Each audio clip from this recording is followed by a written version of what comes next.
जय हिंद दोस्तों। Welcome to AP academy. आज हम लोग पढ़ेंगे बलबन के बारे में।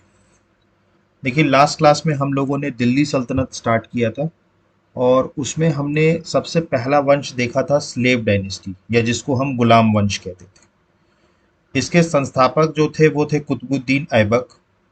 ये मोहम्मद गौरी के स्लेव थे और इन्होंने 1206 में स्लेव डायनेस्टी की स्थापना करी। इसके बाद जो शासक बनते हैं वो बनते हैं इल्तुतमिश। उसके पहले बीच में आरम शाह भी, उनके बेटे भी शासक बने, लेकिन वो ज़्यादा दिन चल नहीं पाए और उसके बाद फिर शासक बने इल्तुतमिश। हमने इल्तुतमिश के बारे में पढ़ा, सारे डिटेल्स में उनके जितने भी अचीवमेंट्स रहे और उसके बाद के जितने भी रूलर्स थे उनके बारे में पढ़ा, चाहे वो सकनुद्दीन फिरोज हों, रजिया सुल्तान हों, ठीक, मुजद्दिन बहरम शाह हों, अलाउद्दीन मसूद शाह हों और नासरुद्दीन महमूद हों। ठीक। अब हम जिस के बारे में पढ़ने वाले हैं वो पढ़ने वाले हैं बलबन के बारे में। देखिए, बलबन जो था इल्तुतमिश की ही तरह स्लेव डायनेस्टी का एक बहुत ही इंपॉर्टेंट रूलर माना जाता था। कहने को उसका गुलाम वंश था, लेकिन उसने अपनी खुद की, वो चूंकि इतना पावरफुल था, ठीक, कि उसने खुद की अपनी डायनेस्टी बनाई थी जिसका नाम था बलबनी डायनेस्टी। ठीक, इसको कहा जाता था बलबनी डायनेस्टी। हालांकि बलबन भी स्लेव डायनेस्टी का ही सुल्तान हुआ करता था, लेकिन इसने अपनी खुद की एक डायनेस्टी बनाई जिसका नाम था बलबनी डायनेस्टी। ठीक। अब बलबन की अगर हम बात करें, ठीक, तो इल्तुतमिश की तरह ये भी अगर हम बात करें बलबन की भी, तो ये भी इलबरी तुर्क था। ठीक, मतलब ये भी तुर्कों का ही मतलब माना जाता था। ठीक, जैसे इलबरी तुर्क इल्तुतमिश थे, वैसे ही ये भी इलबरी क्या था, तुर्क था। ठीक। बेसिकली इसके जो पिता थे बलबन के, ये 100 परिवारों के खान थे। ठीक है, मतलब 100 परिवार जो हुआ करते थे उनका क्या हुआ करता था, एक जिसे कहा जाए कि एक लीडर टाइप का हुआ करता था। तो ये 100 परिवारों के खान हुआ करते थे इनके पिताजी। ठीक। लेकिन बलबन को बचपन में ही अगर हम बात करें तो मंगोल ने पकड़ लिया था। मंगोलों ने इनको क्या कर लिया था, पकड़ लिया था। मतलब बलबन क्या हो गए थे, बचपन में ही मंगोलों द्वारा पकड़ा गए थे। ठीक है, जिसे बाद में बगदाद में अगर हम बात करें, जिसे बाद में कहा, बगदाद में। ठीक, बगदाद में इसको इनको बलबन को किसने खरीदा, इसको खरीदा जमालुद्दीन बसरी ने। जमालुद्दीन बसरी। ठीक, जमालुद्दीन बसरी ने क्या किया, बगदाद में इसको खरीद लिया बलबन को। ठीक, किसने खरीदा सबसे पहले, जमालुद्दीन बसरी ने। ठीक, इसके बाद अगर हम बात करें बाद में, ठीक, देखिए सबसे पहले तो बलबन मंगल्स के हाथ लग गया बचपन में ही। फिर इसको क्या खरीदा, जमालुद्दीन बसरी ने बगदाद में खरीदा। ठीक, इसके बाद क्या हुआ, ये जमालुद्दीन बसरी जो है इसको दिल्ली ले आया। किसको ले आया, बलबन को। ठीक, और बलबन को दिल्ली में किसने खरीद लिया, इल्तुतमिश ने। ठीक, क्योंकि बलबन की चीजों से वो काफी ज्यादा इंप्रेस हुआ इल्तुतमिश। ठीक, उस टाइम पर वो सुल्तान था। ठीक, तो उसने क्या कर लिया, जमालुद्दीन बसरी से किसको खरीद लिया, बलबन को। ठीक, तो अब बलबन किसका गुलाम हो गया, इल्तुतमिश का। ठीक, बलबन किसका गुलाम हो गया, इल्तुतमिश का। और धीरे धीरे अपने जो उनका जो मतलब बलबन का जो कार्य था उससे काफी ज्यादा प्रभावित होकर के इल्तुतमिश ने इसको अपने सबसे पहला खासदार बना लिया। क्या बना लिया, खासदार। तो इल्तुतमिश के समय जो पोस्ट बलबन के पास थी वो थी खासदार की। ठीक, तो इल्तुतमिश ने इसको क्या बनाया, बलबन को खासदार बनाया। ठीक, वही अगर हम रजिया सुल्तान की बात करें, ठीक, देखिए इल्तुतमिश के बाद कौन बनी थी, रजिया सुल्तान। ठीक, रजिया सुल्तान ने इन्हें आमीर शिखर की उपाधि दी थी। मतलब रजिया सुल्तान के टाइम पे ये क्या थे, आमीर शिखर। ठीक, आपको ये याद रखना होगा इनके टाइटल्स। ठीक, तो इल्तुतमिश के टाइम पर ये खासदार थे। ठीक, इसके बाद अगर हम रजिया की बात करें तो रजिया के शासन काल में इनको क्या दिया गया, आमीर शिखर। ठीक, और इसके बाद ठीक अगला जो राजा बनते हैं, सुल्तान बनते हैं बैरम शाह। ठीक, तो बैरम शाह के टाइम पे अगर हम बात करें, ठीक, तो इनको जो उपाधि दी गई वो दी गई आमीर अखनूर की। ठीक, आमीर अखनूर। तो आपको ये याद रखना है कि इनको कब कब कौन सी उपाधि दी गई। तो इल्तुतमिश ने इनको खासदार बनाया, रजिया ने आमीर शिखर बनाया, और बहरम शाह ने इनको क्या बनाया, बहरम शाह के समय में ये बने आमीर ए अखनू। ठीक, तो आमीर अखनू। ठीक, इसके बाद जो अगले बादशाह बने थे सुल्तान अगर बात करें तो वो बने थे मसूद शाह, सुल्तान मसूद शाह। कौन थे, मसूद शाह। ठीक, मैंने आपको कल ये पढ़ाया था। ठीक, सुल्तान कौन बने, मसूद शाह। ठीक, तो मसूद शाह के टाइम पर बलबन ने क्या किया, मसूद शाह को हटा दिया। ठीक, मतलब इन्होंने क्या किया, बलबन ने सुल्तान जो थे मसूद शाह, मैंने आपको कल बताया था, मसूद शाह को किसने हटाया था, बलबन ने हटाया था। और इनकी जगह पर उसने किसे बनाया, तो इनकी जगह पर सुल्तान बनाया नासिरुद्दीन को।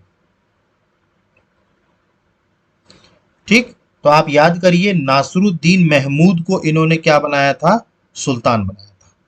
ठीक, तो नासिरुद्दीन महमूद को क्या बनाया इन्होंने, सुल्तान बनाया, मसूद शाह को हटाने के बाद। ठीक, तो मसूद शाह के हटने के बाद बलबन जो था उसने किसको बनाया, नासिरुद्दीन महमूद को। ठीक, नासिरुद्दीन महमूद को। ठीक, अब अगर हम बात करें नासिरुद्दीन महमूद की, ठीक, तो मैंने आपको बताया था, जब मैं आपको कल की क्लास में नासिरुद्दीन महमूद पढ़ा रहा था, तो मैंने आपको बताया था कि बलबन ने अपनी बेटी की शादी, बलबन ने अपनी बेटी की शादी किससे कराई थी, नासिरुद्दीन मोहम्मद से, महमूद से। ठीक, मतलब नासिरुद्दीन महमूद जो उस टाइम पे सुल्तान थे, उनसे किससे शादी कराई, बलबन ने अपनी बेटी की शादी कराई थी। ठीक, और इसी से प्रसन्न होकर सुल्तान ने बलबन को उलूग खान का खिताब दिया था, मैंने बताया था आपको। ठीक, तो उलूग खान का खिताब जो है, ठीक, ये किसने दिया था, नासिरुद्दीन महमूद ने दिया था। किसको दिया था, बलबन को दिया था। क्यों, बलबन ने अपनी बेटी की शादी कराई थी किसके साथ, नासिरुद्दीन महमूद के साथ। ठीक, तो आपको ये याद रखना है, नासिरुद्दीन महमूद ने इनको क्या दिया, उलूग खां का टाइटल दिया। ठीक, और इनको एक उपाधि से नवाजा जिसका नाम था नायब ए मुमालिकत, नईब ए मुमालिकत। ठीक, इनको ये खिताब जो दिया, ये पद जो दिया, नायाब ए मुमालिकत, ये किसने दिया, नासिरुद्दीन महमूद ने। मतलब एक तरीके से नासिरुद्दीन महमूद के शासनकाल में बलबन सबसे ज्यादा पावरफुल हो गया था। मतलब इससे ज्यादा पावरफुल उस टाइम पर कोई नहीं था। ठीक, तो जैसे ही नासिरुद्दीन मोहम्मद महमूद से अपनी बेटी की इन्होंने शादी कराई, तो इनको एक तो उलूग खां का टाइटल दिया। ठीक, उसके अलावा अगर हम बात करें तो इनको बनाया गया नायाबे मुमालिकत। ठीक, तो नायाबे मुमालिकत किसको बनाया गया, बलबन को। और ये टाइटल किसने दिया, नासिरुद्दीन महमूद ने। ठीक, अब धीरे धीरे अगर हम बात करें तो इन्होंने धीरे धीरे दिल्ली पर अपना नियंत्रण बनाना स्टार्ट कर दिया। देखिए, बलबन ने नसरुद्दीन मोहम्मद के ही टाइम पर यह सोच लिया था कि अब अगला सुल्तान उसे ही बनना है। ठीक, तो अब अगला सुल्तान बनने के लिए उसने धीरे धीरे क्या किया, दिल्ली के इर्द गिर्द अपना कब्जा जमाना शुरू किया या अपना नियंत्रण शुरू किया। ठीक, अब अपना नियंत्रण, तो ऑब्वियस सी बात है, जब आप अपना नियंत्रण बनाने की कोशिश करेंगे तो कुछ आपके विद्रोही भी होंगे, मतलब जो आपका अपोज करेंगे। तो इनके कुछ विद्रोही भी थे जो इनको अपोज करते थे। ठीक, तो बलबन ने क्या किया, उन सारे विद्रोहियों को, देखिए कुछ को तो मार दिया इसने। ठीक, जो भी इसके खिलाफ विद्रोह कर रहे थे उनमें से कुछ को तो इसने मार दिया, और कुछ को क्या कर दिया, राजधानी से दूर कर दिया। मतलब बेसिकली इनकी जो राजधानी दिल्ली थी उससे क्या कर दिया, उनको दूर कर दिया। मतलब जो भी बलबन की गद्दी के बीच में आ रहा था, क्योंकि अब उसको गद्दी चाहिए थी, उसको सुल्तान बनना था। ठीक, तो जो भी उसके अपोजिट में बोल रहा था, या तो उसने उसको मार दिया, ठीक, या फिर उसको राजधानी से क्या कर दिया, दूर कर दिया। ठीक, अब इसके बाद जब नासिरुद्दीन महमूद की मृत्यु हुई, तब जो हुआ, सारे विरोधी उस टाइम पर नियंत्रण में आ गए। ठीक, मतलब सारा विरोध इसने नियंत्रित कर लिया था। अतः बलबन ने सुल्तान की मृत्यु के बाद, नासिरुद्दीन महमूद की मृत्यु के बाद स्वयं राजगद्दी हासिल कर ली। मतलब ये अब दिल्ली की गद्दी पर बैठ गया। तो इस तरीके से नासिरुद्दीन मोहम्मद के बाद स्लेव डायनेस्टी या गुलाम वंश का जो अगला राजा बनता है वो बनता है बलबन। ठीक, तो आपको बलबन की पूरी कहानी समझ में आई। सबसे पहले तो बलबन एक इलबारी तुर्क था, इल्तुतमिश की तरह। बचपन में ही इसके पिताजी 10,000 खानों के सुप्रीम माने जाते थे। बचपन में ही इसको मंगोल्स ने पकड़ लिया था और बाद में बगदाद में इसको किसने खरीदा? जमालुद्दीन बसरी ने। ठीक, और जमालुद्दीन बसरी इसको कहाँ ले आया? दिल्ली ले आया। अब इसकी जो मतलब कार्यशैली देख करके और इसकी शैली देख करके जो उस टाइम पर सुल्तान थे इल्तुतमिश, वो इनसे बड़ा इंप्रेस हुए।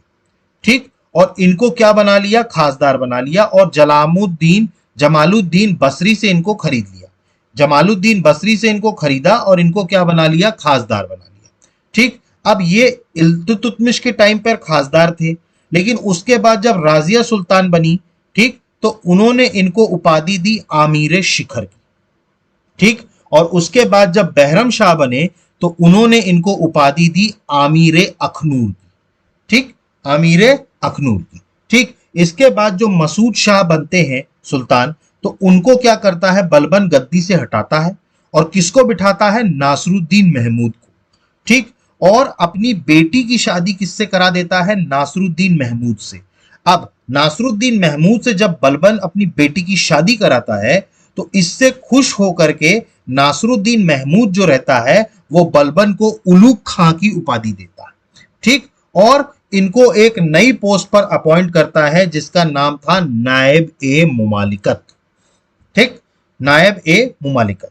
ठीक, अब इस तरीके से बलबन क्या हो जाता है? सुल्तान के बाद एक तरीके से कहा जाए तो सेकंड नंबर का हो जाता है। ठीक, अब जैसे जैसे ये अपना प्रभुत्व बढ़ाता है, जाहिर सी बात है इसका विरोध करने वाले लोग भी होंगे, तो इसने अपने विरोधियों को या तो मार डाला, ठीक, या फिर इसने अपने विरोधियों को क्या किया? दिल्ली से दूर कर दिया, मतलब राजधानी से क्या कर दिया? दूर कर दिया। ठीक, अब सुल्तान जब नासरुद्दीन महमूद की मृत्यु हुई, ठीक, तो सारे विरोधी इसके जितने भी थे वो सब नियंत्रण में थे, और सुल्तान की मृत्यु के बाद फिर इसने स्वयं अपने आप को राजगद्दी पर बिठा लिया। तो नासरुद्दीन महमूद के बाद कौन शासक बनता है गुलाम वंश का? वो है बलबन। ठीक, तो बलबन के बारे में आपको समझ में आया, सारी चीजें क्लियर हुई। तो अगर हम बलबन की बात करें, ठीक, तो बलबन सबसे पहले तो इलबारी तुर्क था। इसके पिताजी 10,000 खान फैमिलियों के सरदार थे।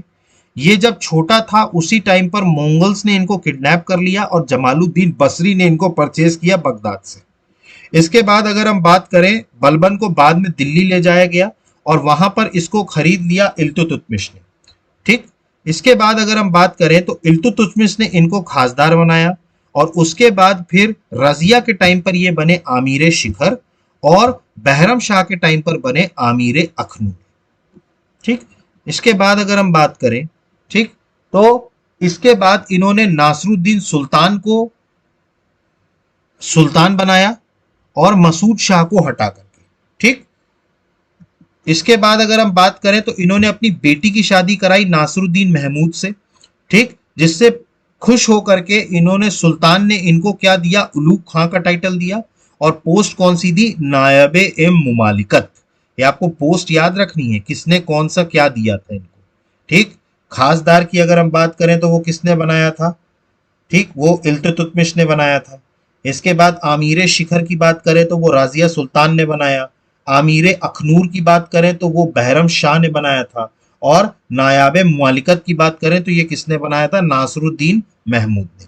ठीक, इसके बाद अगर हम बात करें तो बलबन ने क्या किया? एडमिनिस्ट्रेशन, धीरे धीरे एडमिनिस्ट्रेशन पर कब्जा किया और जितने भी इसके राइवल्स थे, ठीक, उनको या तो एलिमिनेट कर दिया या फिर इनको सिटी से बाहर कर दिया।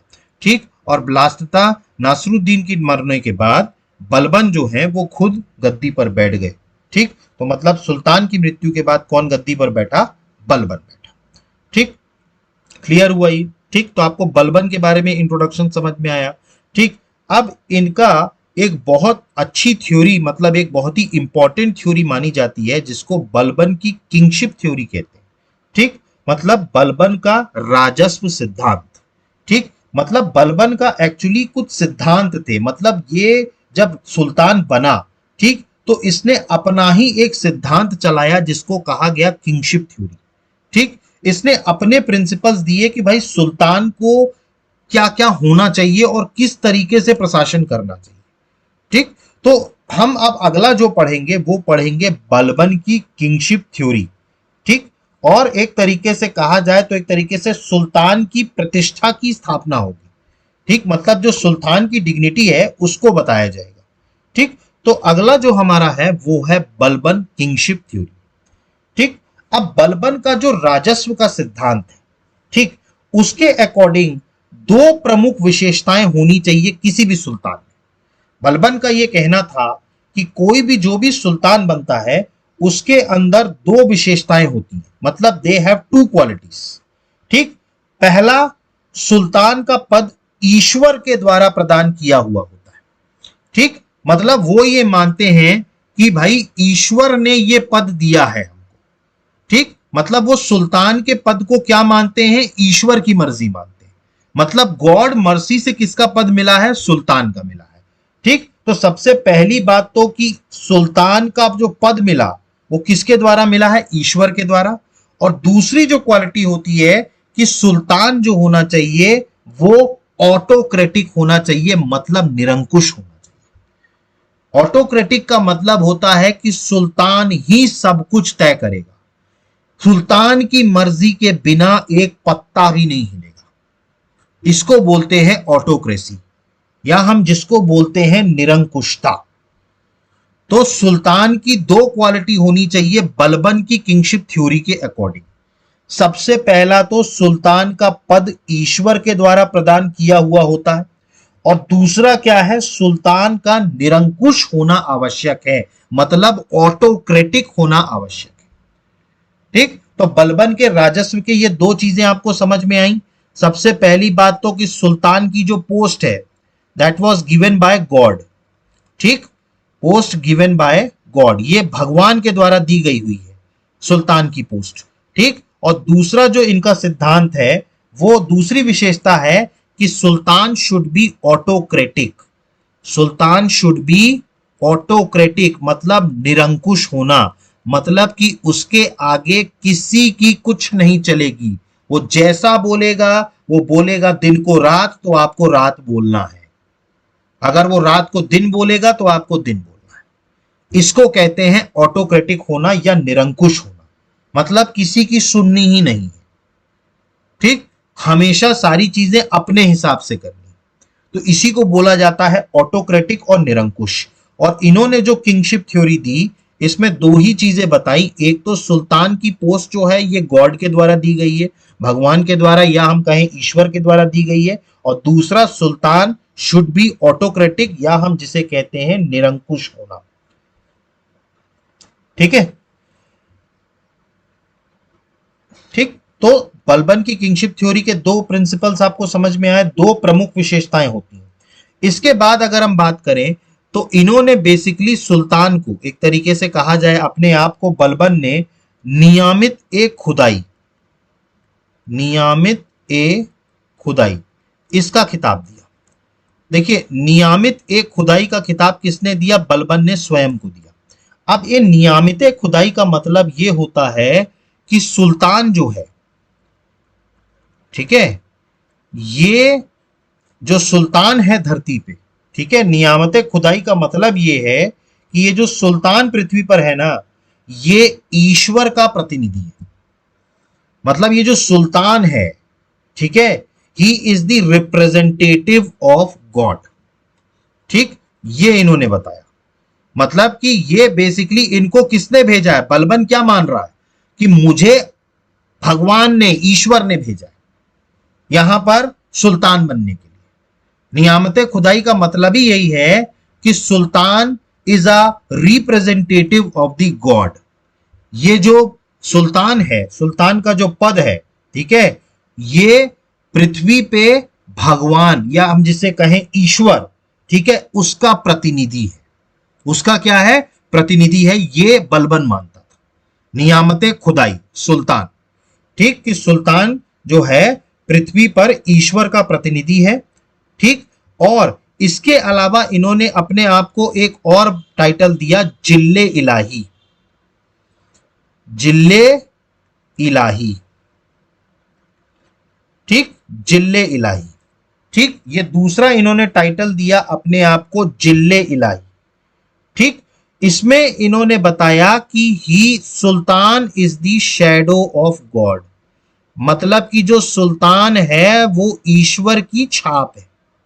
क्या है? ईश्वर की छाप है। ठीक, तो बलबन ने यहां पर अपने आप को खुद को दो टाइटल दिए। एक तो बोला नियमित खुदाई, इसका मतलब क्या है? सुल्तान जो है वो रिप्रेजेंटेटिव है किसका? भगवान का, गॉड का, ठीक, ईश्वर का। ठीक, और जिल्ले इलाही, इसने अपने आप को क्या कहा? जिल्ले इलाही। जिल्ले इलाही का मतलब होता है सुल्तान ईश्वर की छाया जैसी उपाधि है। ठीक, तो इसने दो उपाधियां ग्रहण की थी, एक नियमते खुदाई और दूसरा जिल्ले इलाही। जिल्ले इलाही का मतलब है भगवान की छाया, ईश्वर की छाया, मतलब एक तरीके से शैडो ऑफ गॉड। ठीक, तो एक तरीके से इन्होंने, बलबन ने क्या किया, एक तरीके से अगर हम ओवरऑल बात करें तो बलबन ने अपने आप को भगवान का या हम कहें ईश्वर का प्रतिनिधि घोषित कर दिया कि सुल्तान जो है ये कोई नॉर्मल इंसान नहीं है। ठीक, ये नॉर्मल इंसान नहीं है, इसको ईश्वर ने भेजा है अपना प्रतिनिधि बना करके। तो ईश्वर के समकालीन समझ लिया बलबन ने खुद को। ठीक, और इसके लिए इसने अपने दो टाइटल लिए। एक तो था नियमते खुदाई, इसका मतलब है सुल्तान जो है वो ईश्वर का प्रतिनिधि है, रिप्रेजेंटेटिव है। और दूसरा जिल्ले इलाही, मतलब वो ईश्वर की छाया है, मतलब शैडो ऑफ गॉड है। कौन? सुल्तान। ठीक, अब चूंकि बलबन जो था उसने अपनी किंगशिप थ्योरी दी थी, तो इसने क्या किया, धीरे धीरे जैसे जैसे ये सुल्तान बना, मतलब सुल्तान की प्रतिष्ठा बढ़ाने के लिए इसने अपने अंदर भी बहुत सारे चेंजेस किए। देखिए, कोई भी राजा या सुल्तान बनता है ना, ठीक, तो फिर उसकी सोच जो होती है ना वो खुद की नहीं रह जाती। फिर वो प्रजा, या एक तरीके से कहा जाए कि वो रिप्रेजेंटेटिव के रूप में अगर है, तो जाहिर सी बात है उसे कुछ चीजों को फॉलो करना पड़ता है पहले खुद, ताकि दूसरे करें। आप कभी भी देखिएगा कोई भी राजा जब वो खुद चीजों को फॉलो करेगा तो प्रजा अपने आप करेगी। यही बलबन का भी था। बलबन ने क्या किया, सुल्तान की प्रतिष्ठा के अनुकूल अपने व्यवहार को बहुत ज्यादा गंभीर कर लिया। देखिए, बलबन ने बाद में क्या किया, जैसे ही ये सुल्तान की गद्दी पर बैठा, ठीक, तो एक तो सबसे पहले तो इसने अपने आप को एकाकी कर लिया, मतलब अलग कर लिया लोगों से। मतलब बलबन जो था वो अपने सरदारों से भी, इवन आम लोगों से भी बहुत कम मिलता था।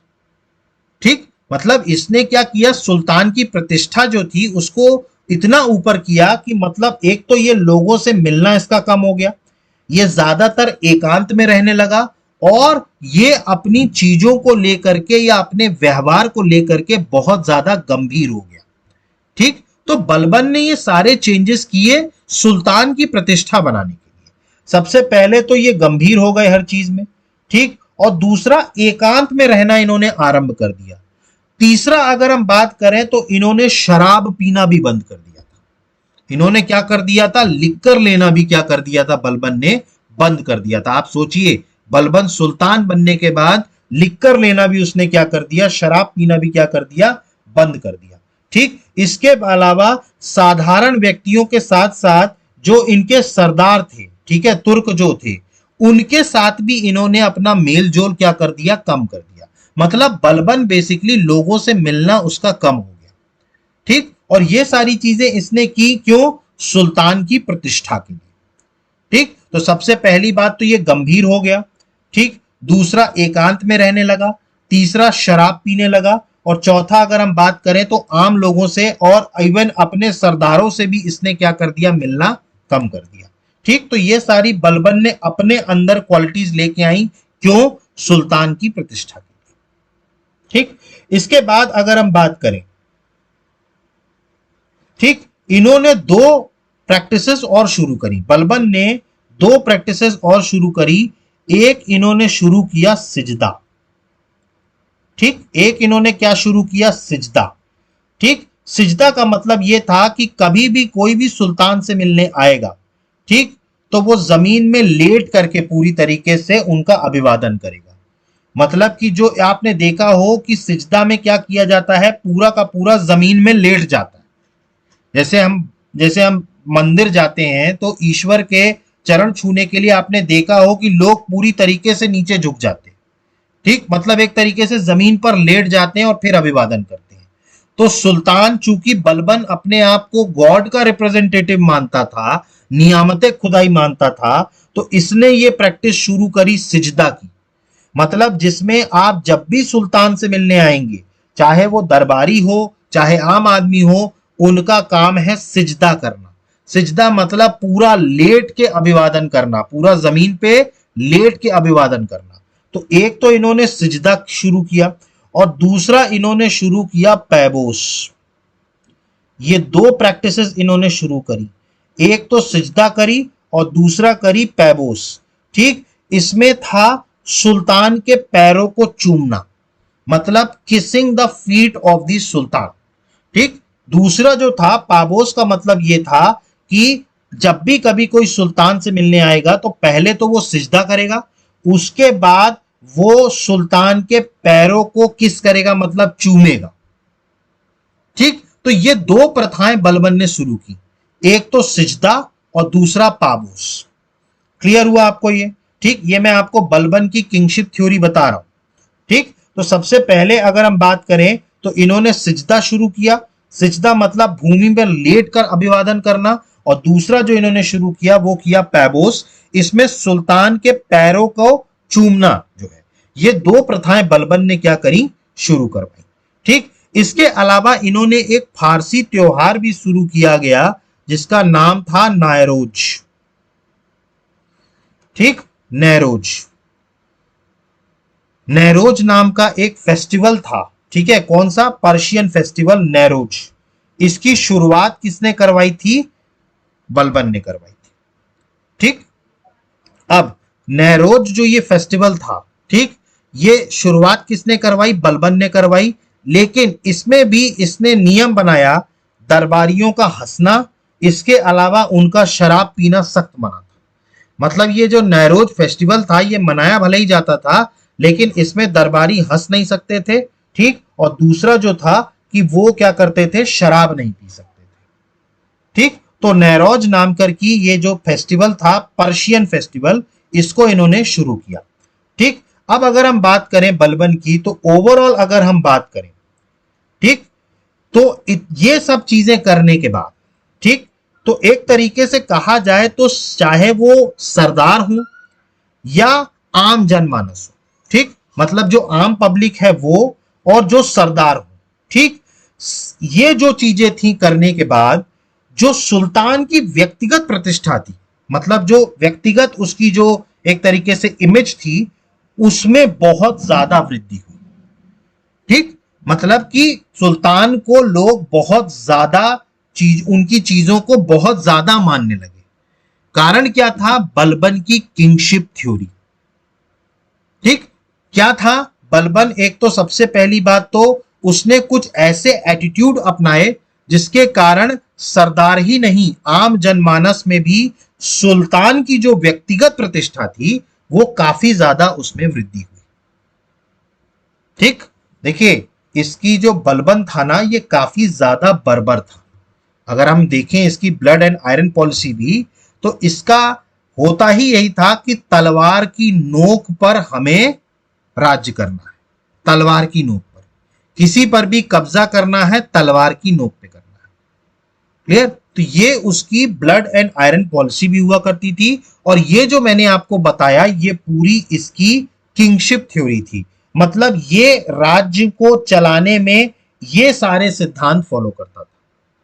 ठीक, तो सबसे पहली बात तो इसने, इसकी सिद्धांत की दो विशेषताएं थी। सबसे पहले तो सुल्तान का पद किसके द्वारा बनाया गया? भगवान के द्वारा, ईश्वर के द्वारा। दूसरा, सुल्तान जो होगा वो निरंकुश या ऑटोक्रेटिक होगा। ये दो विशेषताएं थी। इसके बाद इन्होंने अपने आप को दो टाइटल दिए, एक दिया नियामते खुदाई। इसका मतलब कि इन्होंने बताया कि मैं सुल्तान जो हूं, मैं ईश्वर का प्रतिनिधि हूं धरती पे, मतलब I am the representative of the God on the earth. ठीक, ये हुआ नियामते खुदाई। तीसरा, दूसरा था जिल्ले इलाही। जिल्ले इलाही मतलब मैं ईश्वर की छाप हूं, मतलब I am the shadow of God. ठीक, तो ये दो टाइटल खुद को लिए। इसके अलावा बलबन ने दो प्रैक्टिसेस शुरू करी, एक सिजदा और दूसरी पाबोस। ठीक, सिजदा मतलब कि जब आप सुल्तान से मिलने आएंगे तो पूरी तरीके से जमीन पर लेट के अभिवादन करेंगे। ठीक, और दूसरा था पाबोस। पाबोस का मतलब था कि उनके पैरों को चूमेंगे, मतलब उनके पैरों को किस करेंगे। ठीक, इसके अलावा अगर हम बात करें तो बलबन का मैंने आपको बताया था कि बलबन ने व्यक्तिगत तौर पर भी अपने अंदर भी कई सारे चेंजेस किए। जैसे इसने शराब पीना बंद कर दिया था, ये एकांत में रहने लगा था। ठीक, इसने क्या किया था, धीरे धीरे लोगों से मिलना कम कर दिया था, आम जनमानस से, सरदारों से मिलना इन्होंने क्या कर दिया था, कम कर दिया था, और अपने स्वभाव को काफी ज्यादा गंभीर बना लिया था। अब ये सब करने के कारण क्या थे, सुल्तान की प्रतिष्ठा को बढ़ाना, सुल्तान की प्रतिष्ठा को बढ़ाना। बाद में इन्होंने नेरोज फेस्टिवल, जो पर्शियन फेस्टिवल था, उसकी शुरुआत करी। ठीक, लेकिन इसमें भी सरदारों को दारू पीना, ठीक, और इसके अलावा हंसना भी मना था। ठीक, तो एक तरीके से कहा जाए तो बलबन के इन सारे रवैये के कारण सुल्तान की जो प्रतिष्ठा थी, ठीक, सुल्तान की जो आइडेंटिटी थी, उसमें काफी ज्यादा राइज हुआ, मतलब काफी ज्यादा वृद्धि हुई। क्लियर हुआ आपको? तो ये थी बलबन की किंगशिप थ्योरी। ठीक, तो सबसे पहले अगर हम बात करें तो बलबन की किंगशिप में दो प्राइमरी कंपोनेंट्स थे। मैंने आपको बताया था, God first provide the position of sultan, additionally the sultan must have an autocratic behaviour, मतलब निरंकुश होना चाहिए। दूसरा मैंने आपको बताया, इसने अपने आप को दो टाइटल दिए, नियामत खुदाई, जिसमें कहा गया कि सुल्तान जो है वो गॉड का रिप्रेजेंटेटिव है धरती पे, और दूसरा जिल्ले इलाही, जिसका मतलब था गॉड की परछाई, शैडो ऑफ द गॉड। तीसरा अगर हम बात करें तो सुल्तान की पोजीशन के लिए इसने अपने आप को आइसोलेट किया और सीरियस एटीट्यूड रखा। ठीक, इसके अलावा इसने अल्कोहल को एब्सटेन किया, मतलब दारू पीना छोड़ दिया। अवॉइड सोशलाइजिंग, मतलब लोगों से मिलना कम कर दिया। ठीक, इंटरेक्शन लोगों से और इवन तुर्क नोबल से भी इन्होंने क्या कर दिया, कम कर दिया। इसके अलावा अगर हम बात करें तो बलबन ने एक ईरानियन, जैसे कोर्ट में जो हुआ करता था, सिजदा प्रथा शुरू करी, जिसमें आपको पूरा लेट करके prostrated on the ground to greet him. ठीक, इसके अलावा पाबोस की बात करें, kissing the feet of the sultan to maintain a distance between the sultan and the nobles. तो नोबल्स और सुल्तान के बीच में एक डिस्टेंस मेंटेन हो, इसलिए बलबन ने यह काम किया। इसके अलावा अगर हम बात करें तो इन्होंने एक सेलिब्रेशन स्टार्ट किया, पर्शियन हॉलिडे नौरोज। ठीक, और इन्होंने क्या किया, उसमें भी सुल्तानों का यह था कि जो सरदार हुआ करते थे उनको ना तो हंसना अलाउड था, इवन अल्कोहल पीना भी अलाउड नहीं था। ठीक, तो इन सारी चीजों को देखते हुए सुल्तान की जो पर्सनल स्टेटस था, मतलब जो उसकी पर्सनल छवि थी, वो काफी ज्यादा क्या हुई, रोज हुई। ठीक है, क्योंकि इसने पावर, ठीक है, अथॉरिटी जो जिस तरीके से दिखाई, और ये दोनों ही को लिए लागू हुआ, चाहे वो नोबल्स हो, ठीक है, इनके सरदार हो, या आम आदमी। ठीक, तो बलबन की किंगशिप थ्योरी आपको पूरी तरीके से समझ में आई। ठीक, क्लियर हुआ आप लोगों को बलबन की किंगशिप थ्योरी। ठीक, अब अगले हम कुछ इंपॉर्टेंट वर्क्स देखते हैं जो बलबन ने अपने सुल्तान रहते किए। ठीक, अगले कुछ इंपॉर्टेंट कार्य हैं जो इन्होंने सुल्तान रहते क्या किए किए। ठीक, तो अगला जो है टॉपिक वो है important works done by Balban. ठीक, तो बलबन की अगर हम बात करें तो सबसे पहला तो इन्होंने तुर्काने चहलगानी को खत्म किया। देखिए, ये तुर्काने चहलगानी की शुरुआत किसने करी थी, ये शुरुआत करी थी इल्तुतमिश ने। उस टाइम पर इल्तुतमिश का चूंकि कुछ विद्रोही विद्रोह कर रहे थे, तो उस विद्रोह को दबाने के लिए 40 तुर्क अमीर अपना गुलाम बना करके एक तरीके से इन्होंने एक पोस्ट बनाई, तुर्काने चहलगानी, जिसमें 40 तुर्क नोबल्स थे। ठीक, बलबन भी चूंकि बाद में तुर्काने चहलगानी का मेंबर था, इसलिए बलबन को यह पता था कि सुल्तान को रहते, ठीक, तुर्काने चहलगानी उनके कामों में बहुत जगह अड़ंगा लगाते। ठीक, तो सुल्तान की प्रेस्टीज और पावर धीरे धीरे क्या हो रही थी, कम हो रही थी, और ये तुर्काने चहलगानी वाले जो थे ये ज्यादा पावरफुल हो रहे थे। अगर आप याद करें, रजिया सुल्तान जो इल्तुतमिश की बेटी थी, उनको हटाने में तुर्काने चहलगानी का सबसे बड़ा रोल था। यही जो अरब जो अमीर तुर्क हुआ करते थे, ये सुल्तान की पावर और उसकी प्रेस्टीज, ठीक, उसको कर्टेल करने का प्रयास करते थे तुर्काने चहलगानी। अब चूंकि बलबन निरंकुश था, ऑटोक्रेटिक था, ठीक, तो उसको किसी की सलाह नहीं चाहिए थी, कोई उसको डिक्टेट नहीं कर सकता था। और तुर्काने चहलगानी वाले कौन थे? पहले तो ये इल्तुतमिश ने बनाया था अपने गुलामों को, अपने विद्रोहियों को दबाने के लिए, लेकिन धीरे धीरे क्या करने लगे, ये सुल्तान की पोस्ट को इन्फ्लुएंस करने लगे। तो ये देखते हुए बलबन ने, ठीक, तुर्काने चहलगानी के सारे मेंबर्स को मार डाला। मतलब उसको ये चाहिए ही नहीं तुर्काने चहलगानी, क्योंकि वो खुद क्या था, बलबन बलबन खुद क्या था, ऑटोक्रेटिक था। तो वो क्या चाहता था कि शक्तिशाली मैं बनूं और मेरी शक्ति के आगे कोई कहीं नहीं लगे। तो तुर्काने चहलगानी की समाप्ति किसने करी? बलबन ने करी। कारण बलबन ऑटोक्रेटिक था, ठीक। इवन अगर हम बात करें सिर्फ तुर्काने चहलगानी ही नहीं, ठीक, अपने चचेरे भाई, इसका एक चचेरा भाई था शेर खां, ठीक, इसका एक चचेरा भाई था बलबन का, शेर खां, ठीक, जो कि इसका सबसे बड़ा प्रतिद्वंदी भी था, उसको भी जहर दे करके मार दिया था बलबन ने। मतलब आप कल्पना कर सकते हैं कि बलबन जो था वो इतना ज्यादा क्रूर था कि अपने विद्रोहियों को यह बर्दाश्त ही नहीं करता था। मतलब या तो उनको मरवा देता था या उनको साइडलाइन करवा देता था, और या फिर आप उनकी जो आधिपत्य है उसको स्वीकार कर ले बलबन का, ठीक, क्योंकि बलबन क्या था, बहुत ज्यादा ऑटोक्रेटिक था, निरंकुश था, ठीक। तो इसी कारण से इन्होंने तुर्काने चहलगानी को खत्म किया। इसमें तुर्क जो भी रिच तुर्क थे जो ये सब चला रहे थे, उनको कोड़े पड़वाए गए, ठीक, कईयों को तो 100-100 500-500 कोड़े पड़वाए गए। और इनके अपने चचेरे भाई शेर खान को, ठीक, इन्होंने जहर दे करके मरवा दिया, ठीक। तो एक तरीके से कहा जाए तो बलबन जो था वो काफी ज्यादा क्रूर था। नेक्स्ट अगर हम बात करें, अब इनका जो मिलिट्री ऑर्गेनाइजेशन था वो कैसा था, मतलब इनका सैन्य बल इनके टाइम पे कैसा था। देखिए, बलबन जो था इसके समय में सबसे बड़ा जो थ्रेट था, मैंने आपको बताया था, पूरे स्लेव डायनेस्टी में सबसे बड़ा जो थ्रेट हुआ करता था वो था मंगोल का आक्रमण, मंगोल इन्वेजन, ठीक। तो ये मंगोल इन्वेजन जो था, ये सबसे बड़ा सिरदर्द था दिल्ली का कोई भी सुल्तान, चाहे वो इल्तुतमिश के टाइम भी हुआ हो, उसने तो उसको जो है शरण ना दे करके उस टाइम पर गेंगीज खान को भारत में आने से रोक लिया था। लेकिन चंगेज खान के मरने के बाद उसके जो उत्तराधिकारी आए, उन्होंने लगातार भारत पे क्या किया, इन्वेजन किया, ठीक। और ये इन्वेजन आप देखेंगे खिलजियों तक चलेगा, ठीक, खिलजियों तक ये इन्वेजन चलता है।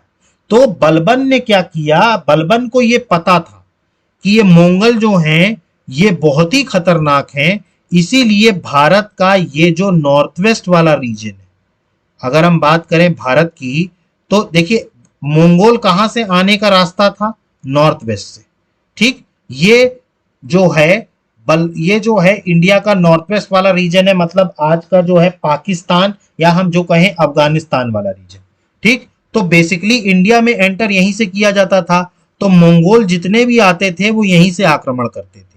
तो इसने क्या किया था, अपने मिलिट्री को सुदृढ़ बनाने के लिए इसने यहां पर 2 दीवार बनवाई, ठीक, मतलब कि यहां पर 2 दीवार बनवाई थी, ठीक, अगर हम बात करें, ठीक।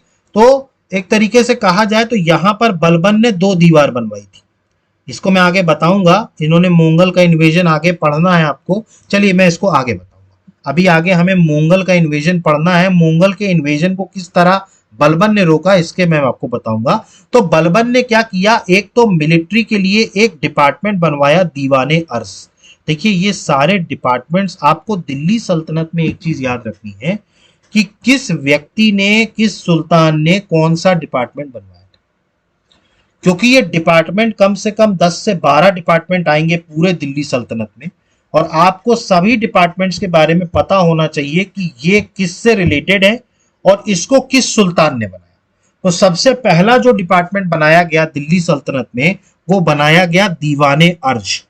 ये एक मिलिट्री डिपार्टमेंट था जो आर्मी को मेंटेन करता था। देखिए बलबन, चूंकि बलबन को ये पता था कि मंगोलों के कारण हमें एक बहुत ही शक्तिशाली सेना चाहिए, ठीक, हमें बहुत ही शक्तिशाली सेना चाहिए, ठीक है। तो एक बड़ी और कुशल सेना के लिए सबसे पहले तो इन्होंने दीवाने अर्ज बनाया, मिलिट्री डिपार्टमेंट बनाया जो पूरी आर्मी का मेंटेनेंस करेगा, ठीक। और इस मिलिट्री डिपार्टमेंट को हेल्प करने वाला था आरिजे मुमालिकत, ठीक।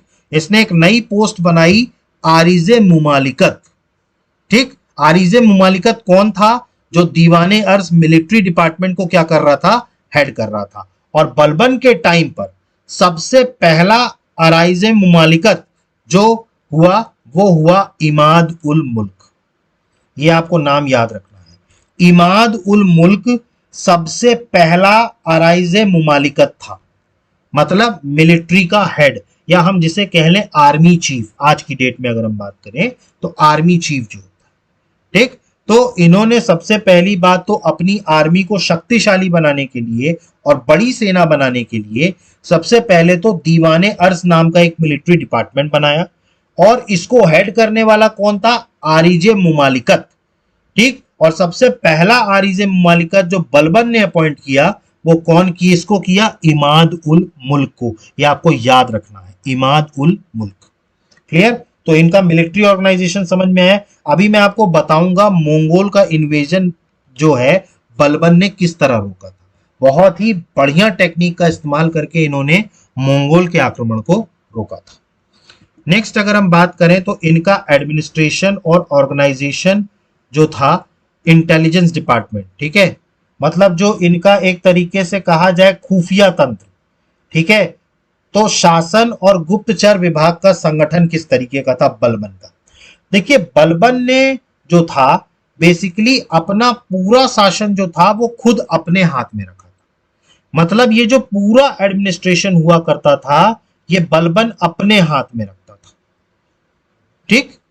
तो मैंने आपको बताया था बलबन क्या था? ऑटोक्रेटिक था, निरंकुश था, इसीलिए सारी की सारी पावर, सारा का सारा एडमिनिस्ट्रेशन जो था वो बलबन सिर्फ और सिर्फ अपने हाथ में रखता था। और इनके समय में अगर हम बात करें तो इनके समय में जो था, ठीक, वो एक तरीके से कहा जाए तो जितने भी पदाधिकारी थे, जैसे अगर आप वजीर कह लो तो, या नायबे मुमालिकत कह लो, नायबे मुमालिकत जो था ये बलबन को ही बनाया गया था, ठीक, नायाबे मुमालिकत, ठीक। तो ये सारी पोस्टों को क्या कर दिया गया था? बहुत ज्यादा नीचे बना दिया गया था, मतलब इनकी इंपॉर्टेंस जो हो गई थी वो क्या हो गई थी? बहुत कम हो गई थी। तो नायाबे मुमालिकत अगर हम बात करें तो इस पोस्ट को खत्म करने वाले कौन थे?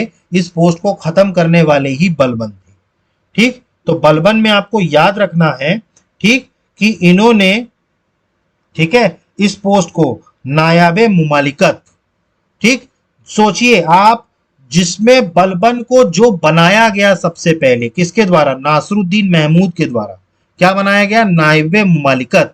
आप सोचिए उस पोस्ट को बलबन ने ही खत्म कर दिया कि साहब ये पोस्ट चाहिए ही नहीं, हमें वजीर चाहिए ही नहीं, हम ही अकेले काफी है। तो इनका जो एडमिनिस्ट्रेशन था वो इस तरीके का था कि इन्होंने सारे जितने भी इंपॉर्टेंट पोस्ट हुआ करती थी सबको धीरे धीरे खत्म कर दिया, क्योंकि इन बलबन जो था पूरा का पूरा एडमिनिस्ट्रेशन अपने हाथ, ठीक, ठीक। तो एक तरीके से कहा जाए तो इनका एडमिनिस्ट्रेशन पूरी तरीके से बलबन के हाथ में था, ठीक। तो एडमिनिस्ट्रेशन इनका इस तरीके का रहा। इसके बाद अगर हम बात करें अगला जो था इनकी गुप्तचर प्रणाली, इंटेलिजेंस सिस्टम। देखिए बलबन के समय में भी जो इनकी गुप्त प्रणाली थी ना, गुप्तचर प्रणाली, ये बहुत ही ज्यादा इंपॉर्टेंट हुआ करती थी। क्योंकि आप एक बात समझिए कि जो राजा निरंकुश या जो ऑटोक्रेटिक होता है ना, वो कभी भी किसी पर विश्वास नहीं करता। बलबन भी उसी टाइप का सुल्तान था, आप सरदार तो छोड़ दीजिए, ये अपने बेटों तक पर विश्वास नहीं करता। इसको ये लगता था कि अगर मेरी नजर हटी तो कहीं मेरे बेटे ही मेरे खिलाफ विद्रोह ना कर दे। तो इसने क्या किया, गुप्तचर प्रणाली जो है वो स्थापित करी। इसमें ये जितने भी गुप्तचर हैं, स्पाइस हैं जो, ठीक है, जो जासूसी करते हैं, इनको ये स्वयं अपॉइंट करता था। और ये जितने भी जासूस हुआ करते थे वो सारी की सारी बातें आके डायरेक्ट बलबन को बताते थे। मतलब कि इसमें कोई बीच वाला नहीं था। और इसने जो जासूस लगा रखे थे वो सिर्फ अपने इक्तेदारों या मिलिट्री ऑफिसर्स पर ही नहीं, अपने बेटों पर भी लगा रखे थे। मतलब आप कल्पना कर सकते हैं कि बलबन जो इतना निरंकुश था कि उसे किसी पर भी विश्वास नहीं था। कोई भी ऐसा व्यक्ति नहीं था जिस पर बलबन विश्वास करता। और इसीलिए क्या था, इनकी जासूस प्रणाली जो थी वो इतनी तगड़ी थी कि एक एक व्यक्ति के पीछे इन्होंने जासूस बन डाल रखे थे। और इसी कारण से बलबन का विद्रोह करने की हिम्मत किसी में नहीं होती। एक तो सबसे पहली बात तो बलबन बहुत ज्यादा क्रूर था। मतलब कि अगर आपने उसके खिलाफ गद्दारी करी तो आप कल्पना नहीं कर सकते हैं कि कितनी बुरी मौत मारेगा। तो इस तरीके की उसकी सोच थी। ठीक, iron and blood and iron policy थी। जब वो दुश्मनों के साथ ऐसा करता था तो गद्दारों के साथ तो पता नहीं कैसा करता होगा। ठीक, तो इवन मतलब इसको किसी पर भी विश्वास नहीं था। तो इसने कई सारे गुप्तचर रखे, स्पाइसेस रखे, इवन अपने बेटों के पीछे भी लगाया इसने गुप्तचर कि मेरे बेटे तो कहीं मेरे खिलाफ विद्रोह नहीं कर देंगे। तो आप सोचिए कि कितना ऑटोक्रेटिक व्यक्ति है, ठीक, जिसको किसी पर विश्वास नहीं है, इवन अपने बेटों तक पर विश्वास नहीं। क्लियर हुआ ये? तो इनके समय में जो जासूसी वाला था या गुप्तचर व्यवस्था या हम जिसे कहें इंटेलिजेंस सिस्टम जो था वो काफी ज्यादा क्या था, सुदृढ़ था। ठीक, ये चीजें समझ में आई। ठीक, इसके अलावा अगला अगर हम देखें इनका वर्क, तो अगला था suppression of Mewas and Rajput rebellions. देखिए, बलबन के पहले जो सुल्तान रहे हैं, ठीक, उनको इनएफिशिएंट माना जाता है। क्योंकि इनके समय पे अगर हम बात करें तो दिल्ली के आसपास, मतलब सोचिए आप, दिल्ली जो इनकी राजधानी थी उसके आसपास की जगह ही सेफ नहीं थी। मतलब कि वहां पर अगर कोई रोड से जा रहा है तो ये जो मेवा हुआ करते थे, ठीक है, ये मेवास जो हुआ करते थे, ये क्या करते थे, आम लोगों पर आक्रमण करके उनको लूट लिया करते थे। मतलब जो भी ट्रेडर जा रहा है, रेवेन्यू ऑफिशियल जा रहा है, उनको क्या करते थे, उनके ऊपर ये मेवास क्या करते थे, आक्रमण करते थे, उनको लूटते थे और भाग जाते थे। ठीक, तो इसके भी बलबन को लेकर के इसने भी काफी, बलबन ने इस चीज को लेकर काफी सीरियसनेस दिखाई। मतलब जब आपकी राजधानी के आसपास का एरिया ही सेफ नहीं है तो आप कैसे कह सकते हैं कि आपका साम्राज्य सुदृढ़ है। ठीक, जैसे आज अगर हम बात करें तो दिल्ली या मुंबई में अगर कोई इंसिडेंट होता है या कोई बड़ा क्राइम होता है तो सवाल उठते हैं। क्यों उठते हैं? क्योंकि वो सबसे सेफ जगह मानी जाती है, क्योंकि वो आपकी राजधानी है। ठीक, तो वैसे ही इनके समय में भी दिल्ली के आसपास की जगह क्या थी, सेफ नहीं थी। ये मेवास लोग क्या करते थे, जो भी ट्रेडर हाईवे से जाया करता था उसको मार दिया करते थे, उसका सामान लूट लिया करते थे। यही काम ये रेवेन्यू ऑफिशियल्स के साथ भी किया करते थे। अब जैसे ही बलबन कुर्सी पर बैठा, मतलब जैसे ही बलबन सुल्तान बना, इसने सबसे पहले तो दिल्ली के आसपास के जंगल कटवाए। ठीक, और वहां पर 4 किले बनवाए इसने। कितने किले बनवाए? 4 किले। ठीक, ये आपको याद रखना है, कितने किले बनवाए? 4 किले बनवाए सभी डायरेक्शंस में। और वहां पर जितने भी अपने सैनिक थे उनको तैनात किया, ताकि ये जो मेवाज हैं इनको क्या किया जाए, सप्रेश किया जाए। क्योंकि ये क्या कर रहे थे, ये क्या कर रहे थे, लोगों को, आम ट्रेडर्स को क्या कर रहे थे, लूट रहे थे। देखिए, कभी भी जब भी आपका जो व्यापार होता है, देखिए कोई भी सल्तनत हो, ठीक है, उसका जो सबसे मूलभूत आधार होता है वो होता है व्यापार, इकोनॉमी। ठीक, और कहीं पर भी अगर आप बात करें कि जहां पर भी सिक्योरिटी नहीं है ना और सेफ्टी नहीं है, वहां कभी भी कोई भी व्यापार नहीं हो सकता। क्योंकि लोगों को डर लगता है ना कि भाई लूट लेंगे। तो इसीलिए अगर व्यापार बढ़ाना होता है या अपनी इकोनॉमी बढ़ानी होती है तो उसकी सबसे पहली जो रिक्वायरमेंट होती है वो होती है सुरक्षा। अब जो ये मेवास थे, ठीक है, ये क्या कर रहे थे, ये ट्रेडर्स को मार रहे थे, उनका सामान छीन ले रहे थे, जिसका नुकसान किसको हो रहा था, जिसका नुकसान सल्तनत को हो रहा था। ठीक, तो सुल्तान जब बलबन बैठे कुर्सी पर, तो इन्होंने सारे तरफ के जंगल कटवाए, चारों दिशाओं में अपना किले बनवाए, और उन किले में किनको रखा, अफगानी सोल्जर्स को, ताकि इनको सप्रेस किया जा सके। इसके अलावा राजपूतों का भी कुछ इंटरनल तौर पर अगर हम बात करें, देखिए राजपूतों को खत्म करके ही ये आए थे, ठीक, लेकिन धीरे धीरे क्या थे, राजपूत भी क्या होते थे, धीरे धीरे कुछ ना कुछ डिस्टरबेंस क्रिएट करते थे। तो बलबन ने उनको भी क्या करने के लिए, रिबेल करने के लिए आर्मी जो है वो इतनी बड़ी बनाई थी। देखिए बलबन ने इतनी बड़ी आर्मी इसीलिए बनाई थी, एक तो मंगोल बाहरी आक्रमण तो था ही, अंदरूनी तौर पर भी इंटरनल डिस्टर्बेंस थे, जैसे ये मेवाज हो गए, राजपूत हो गए, इनके लिए क्या बनाया गया, एक मिलिट्री बनाई गई। ठीक, तो बलबन ने क्या किया, इनको सप्रेस किया, और राजपूत रिविलियन को भी। इसके अलावा बात करें मंगोल इन्वेजन, अभी मैंने आपको बताया था मंगोलों का आक्रमण बलबन ने किस तरह रोका। ठीक, देखिए बलबन ने, वो जानता था बलबन कि भारत में घुसने का सिर्फ एक ही रास्ता है, और वो है ये नॉर्थ वेस्ट रीजन। ठीक, भारत में घुसने का एक ही रास्ता है, वो क्या है, नॉर्थ वेस्ट रीजन। ठीक, तो मंगोल आक्रमण का भय तो देखिए था, ठीक है, उनका डर तो था, क्योंकि मंगोल जो थे ना, ये बहुत ज्यादा पावरफुल थे।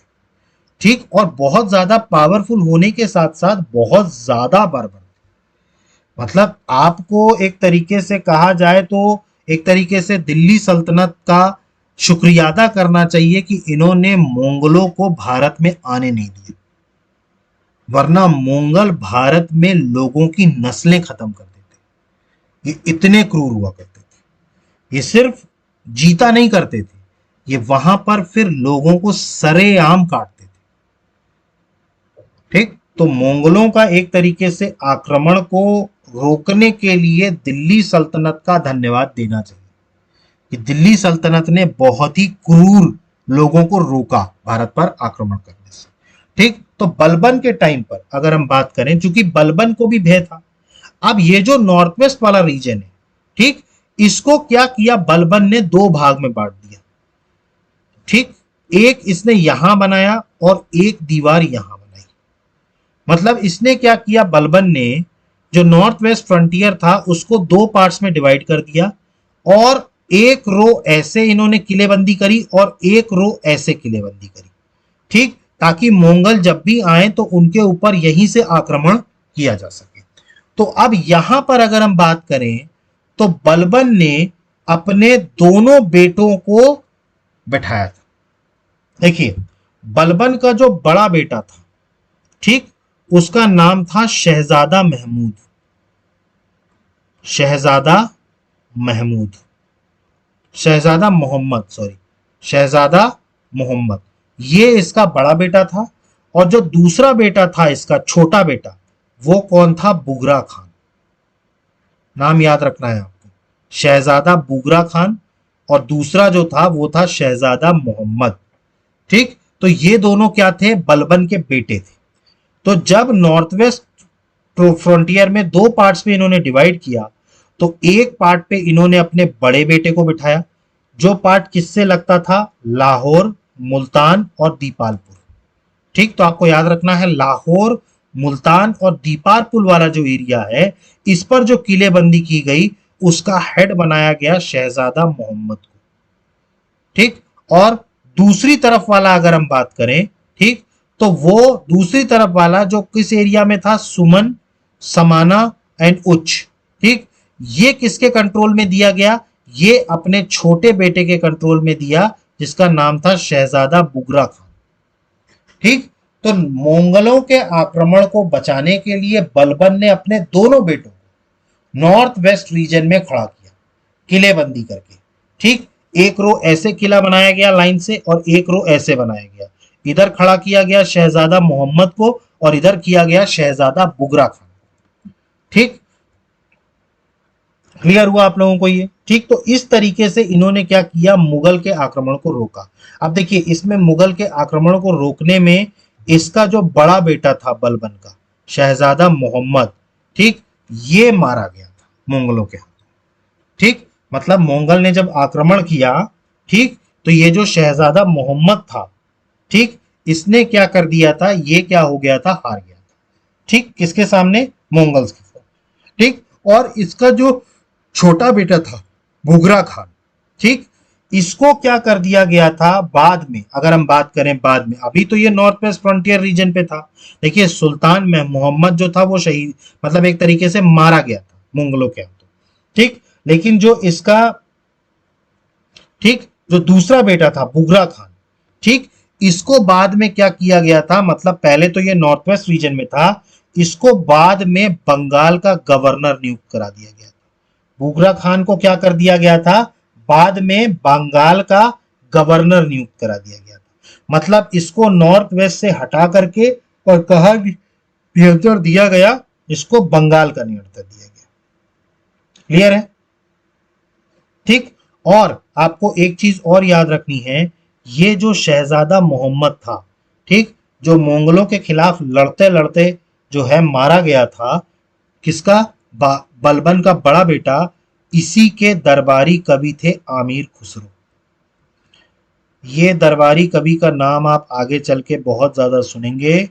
ये अगर हम कहा जाए तो दिल्ली सल्तनत में बहुत ही इंपॉर्टेंट जो है लेखक हुए हैं, जिनका नाम था आमीर खुसरो।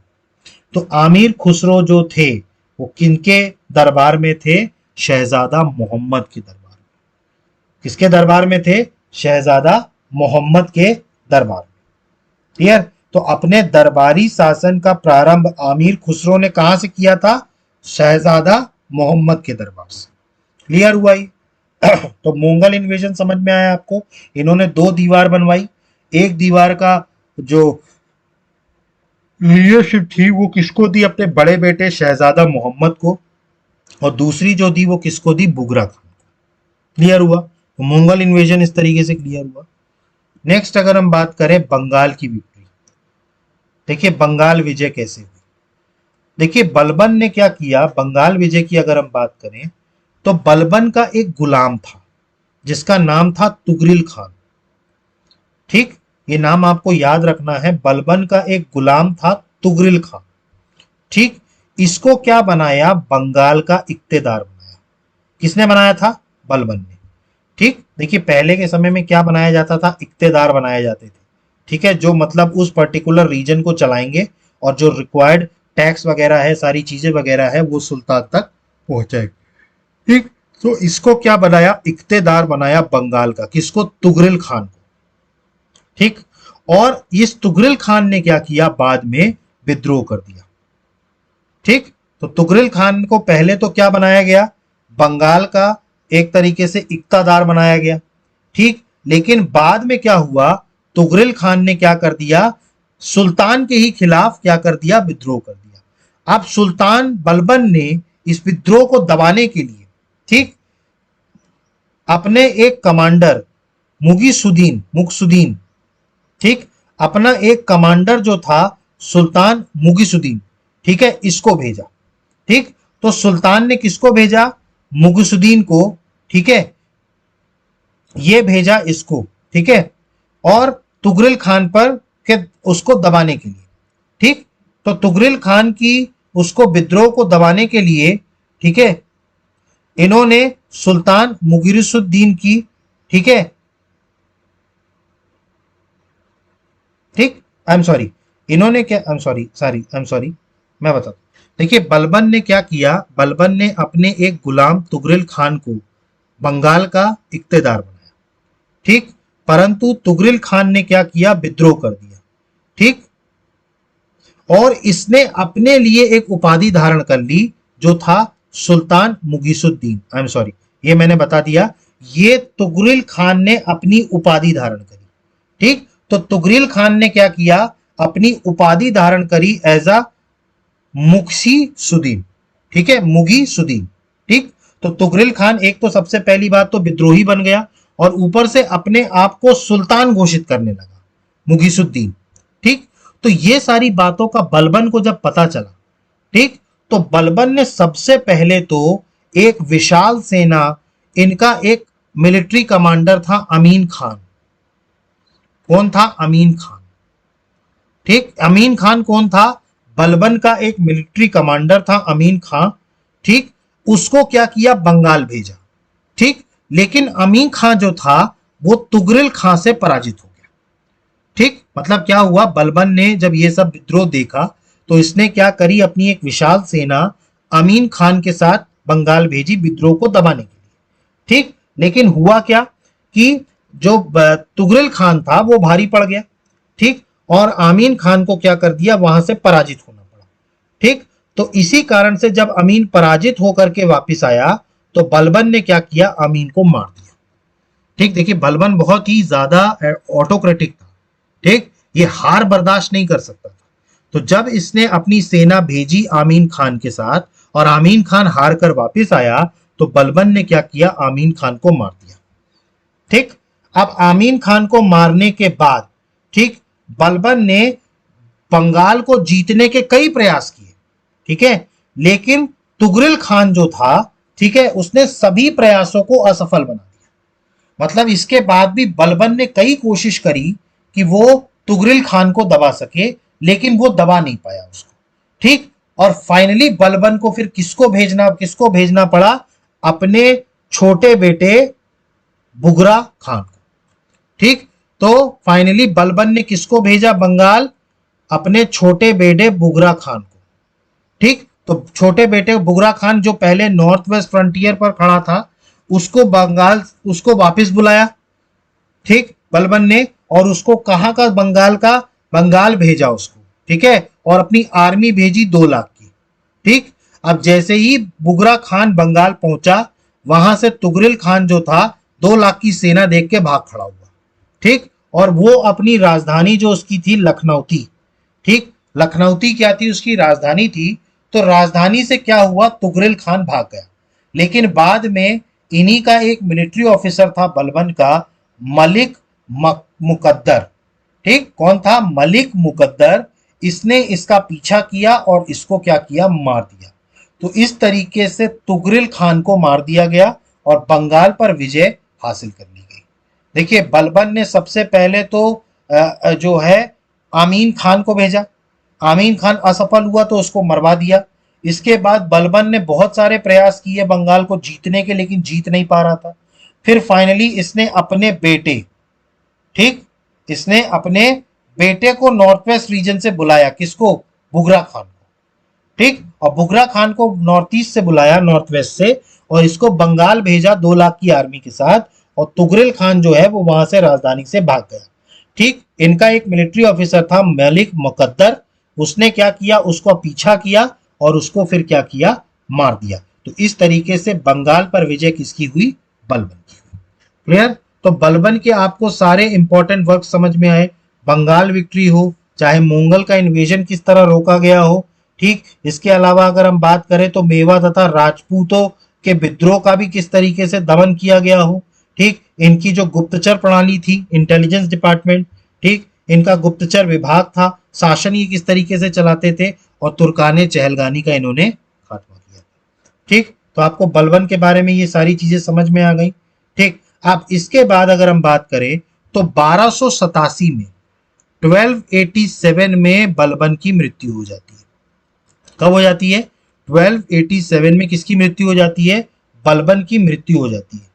ठीक, और बलबन ने, ठीक, किसको अपना उत्तराधिकारी बनाया था? तो अगर हम बात करें बलबन की, ठीक, तो बलबन ने अपना जो उत्तराधिकारी बनाया था, ये बनाया था कै खुसरो को।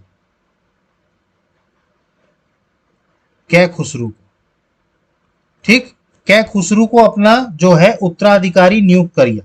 ठीक, तो बलबन ने मृत्यु से पहले किसको नियुक्त किया था? कै खुसरो को। ठीक, लेकिन कै खुसरो चूंकि शासक नहीं बना, कै खुसरो को क्या बनाया गया? मुल्तान का सूबेदार बना दिया गया। जो दिल्ली के जो तुर्क थे, देखिए अब वो धीरे धीरे फिर आने लगे। ठीक, बलबन की मृत्यु के बाद वो धीरे धीरे फिर आने लगे। अब कै खुसरो को ना बना करके उसने क्या किया था? इन लोगों ने कै खुसरो को मुल्तान का सूबेदार बना दिया, और जो दिल्ली की गद्दी पर जिसको बिठाया वो था कैकूबाग। ठीक, और कैकूबाद कौन था? ये बुगरा खान का बेटा था। इसका बेटा था बुगरा खान। बलबन का जो छोटा बेटा था बुगरा खान, उसका बेटा था कैकूबाद। ठीक। तुर्की जो नोबल्स थे उन्होंने क्या किया, कैखुसरो जिसको उत्तराधिकारी किसने बनाया था? बलबन ने। उसको क्या बना दिया? मुल्तान का गवर्नर बना दिया। और कैकूबाद, ठीक, इसको क्या कर दिया? इसको दिल्ली की गद्दी पर बिठाया। ठीक। कैकूबाद के ही समय में, ठीक, इन्होंने, इनका एक मिलिट्री ऑफिसर हुआ करता था जलालुद्दीन फिरोज खिलजी। ये नाम आपको याद रखना है, जलालुद्दीन फिरोज खिलजी, क्योंकि यही वो व्यक्ति है जो स्लेव डायनेस्टी के आखिरी रूलर को मारेगा और स्लेव डायनेस्टी को खत्म करेगा और खिलजी वंश की स्थापना करेगा। और एक चीज आप याद रखिएगा, जलालुद्दीन फिरोज खिलजी जो था ये नॉन तुर्क था। ठीक, ये नॉन तुर्क था, ये तुर्की नहीं था, ये क्या था? नॉन तुर्क था। इसीलिए आप देखेंगे कि जो खिलजी वंश रहा है वो दिल्ली सल्तनत के बाकी वंशों से अलग रहा है। और अलग रहने का कारण क्या था कि ये नॉन तुर्क थे। ये कौन थे? नॉन तुर्क थे। जबकि गुलाम वंश वाले कौन थे? इलबरी तुर्क थे। और ये कौन थे? नॉन तुर्क थे। इसीलिए उनकी शासन प्रणाली और इनकी शासन प्रणाली में क्या आएगा? फर्क आएगा। क्या आएगा? फर्क आएगा। ठीक। जैसे अगर मैंने आपको बताया था कि जितने भी सुल्तान बने हैं दिल्ली सल्तनत में, सुल्तान का मतलब ही ये होता था खलीफा से परमिशन लेकर के राजा बनना। तो जो भी खलीफा से लेके परमिशन लेके राजा बनता था उसको क्या बोला जाता था? सुल्तान। लेकिन चूंकि खिलजी डायनेस्टी एकलौती ऐसी डायनेस्टी रही दिल्ली सल्तनत में जिन्होंने कभी भी खलीफाओं से परमिशन नहीं ली राज करने की, इसीलिए भले ही उनको सुल्तान कहा जाता था लेकिन कायदे से वो सुल्तान थे नहीं, वो एक तरीके से बादशाह के रूप में काम करते। बादशाह मतलब होता है कि हम स्वयं ही बादशाह हैं, हमें किसी खलीफा से परमिशन लेने की जरूरत नहीं। इसको बोला जाता था बादशाहत होना। जैसे अगर हम मुगल वंश जब पढ़ेंगे, मुगल वंश के किसी भी शासक ने कभी भी किसी भी खलीफा से परमिशन नहीं ली राज करने के लिए, इसीलिए वो कभी सुल्तान नहीं कहलाए, वो हमेशा क्या कहलाते थे? बादशाह कहलाते थे। क्लियर हुआ?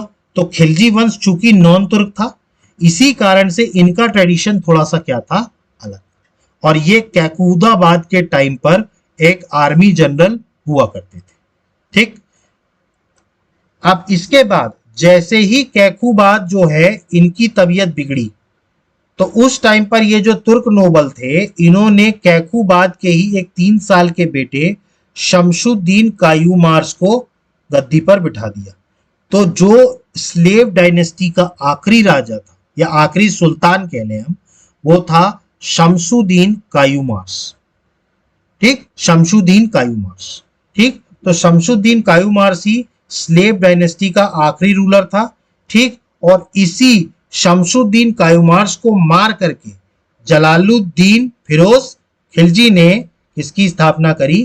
खिलजी वंश की स्थापना करी। ठीक। यहां से आकर के स्लेव डायनेस्टी खत्म हो गई। अब जो इसके बाद जो डायनेस्टी आएगी वो आएगी खिलजी डायनेस्टी, जलालुद्दीन खिलजी। तो आपको पूरी चीज समझ में आई। ठीक। यहां पर आकर के बलबन, ठीक, और उसकी जो बलबनी डायनेस्टी थी वो खत्म होती है। आखिरी जो सुल्तान थे वो थे कैकूमार्स। ठीक। इसको किसने खत्म किया? जलालुद्दीन खिलजी ने। और क्या स्थापना करी? खिलजी वंश की स्थापना करी। क्लियर? तो आई होप कि आपको सारी चीजें समझ में आई होंगी। अगर इसके बाद भी आपको कोई डाउट उठ रहा है तो प्लीज कमेंट बॉक्स में मेंशन कीजिए। एंड प्लीज मैं चाहता हूं कि कमेंट्स करिए। देखिए कमेंट्स आप करते हैं ना तो चीजें क्या होती हैं, समझ में आती हैं कि भाई आपको चीजें समझ में आ रही हैं या मुझे और कुछ ज्यादा इंप्रूवमेंट करने की जरूरत है। देखिए क्या होता है, आप भी कुछ सजेशंस दीजिए कि भाई मैं अपने जो है इसमें क्या तरीके का इंप्रूवमेंट कर सकता हूं या क्या चीजें मैं इसमें कर सकता हूं। क्लियर? तो गाइस आई होप कि आपको सारी चीजें समझ में आ गई होंगी। अब नेक्स्ट क्लास में हम शुरू करेंगे खिलजी वंश। ठीक। तो guys thank you, have a good day, जय हिंद, नमस्कार।